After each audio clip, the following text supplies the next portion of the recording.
چاہے تو 100 پیر کے مزار پہ حاضری دے آ، لیکن جب تک ابا راضی نہیں اتنی دیر تک اللہ راضی۔ یہ حدیث پاک ہے، حضور نے فرمایا جس کے والد راضی اس کا اللہ راضی، اور جس کا باپ ناراض اس کا اللہ۔ ہاں بے شک، اب یہ حدیث ہے نا، تو سارے ولی ایک طرف بیٹھ جائیں، کہیں یا اللہ بخش دے مرید کو، لیکن اگر ابا کہے یا اللہ نہ معاف کرنا، تو اللہ ان اولیاء کی نہیں مانتا، والد کی مانتا ہے۔ اس لیے بلے شاہ آسمانی اڈ دیاں پڑھنا ہے، جیڑا گھر بیٹھا انہوں پڑھیا ہی نہیں۔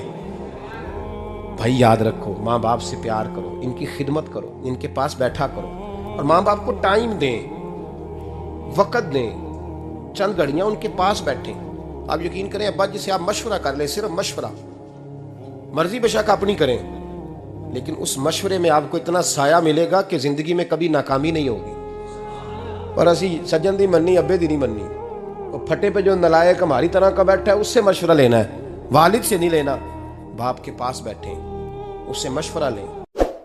کہاں سے لاؤ گے وہ زاویہ؟ دنیا میں واحد شخصیت باپ کی ہے، باپ کی، جو محنت خود کرتا ہے پر اپنے لیے نہیں کرتا، جو کما کے لا کے اعلان کر کے اولاد کو کہتا ہے پتر آپ کا ہی ہے سارا کچھ، سارا آپ کے لیے کر رہا ہوں۔